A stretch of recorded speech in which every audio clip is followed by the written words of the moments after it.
लड़ने की इच्छा ही नहीं, एकदम 1% भी इच्छा नहीं। मुझे अभी भी विश्वास नहीं हो रहा है कि मैं उम्मीदवार हूँ। सच कह रहा हूँ मैं, मेरे को लग ही नहीं रहा है कि मुझे टिकट मिल गया।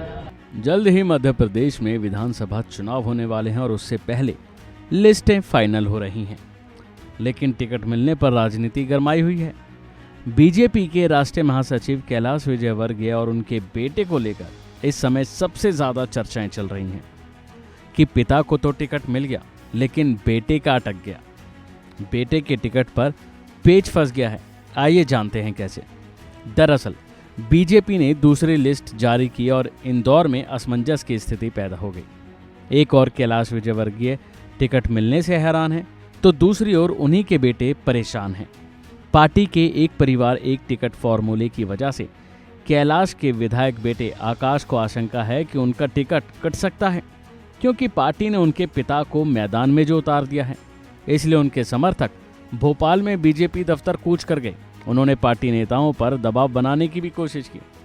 अब आकाश के समर्थकों ने पार्टी नेताओं से मिलकर उनकी तारीफ के कसीदे पढ़े और कहा कि हम उन्हें दोबारा एमएलए बनाना चाहते हैं।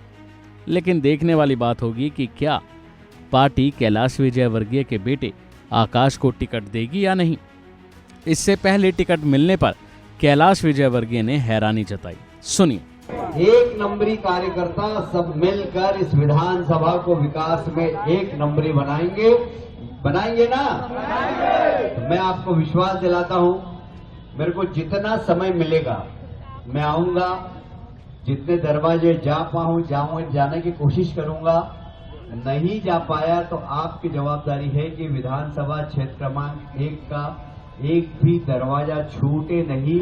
आप स्वयं कैलाश विजयवर्गीय बन के लोगों के चरण स्पर्श करके उनसे आशीर्वाद लें और एक रिकॉर्ड जीत यहां पर होना चाहिए, ये मेरी आपसे अपेक्षा है। इसलिए कि मेरी लड़ने की इच्छा ही नहीं, एकदम 1% भी इच्छा नहीं। एक माइंडसेट होता है ना लड़ने का।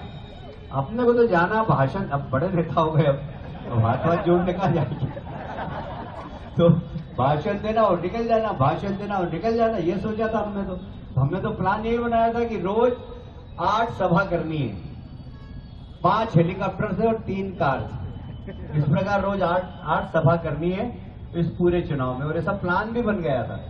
पर आप जो सोचते वो होता क्या, भगवान की जो इच्छा होती वही होता है।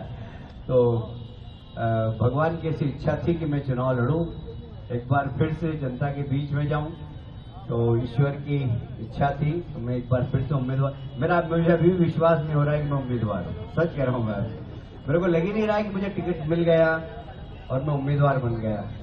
पर अब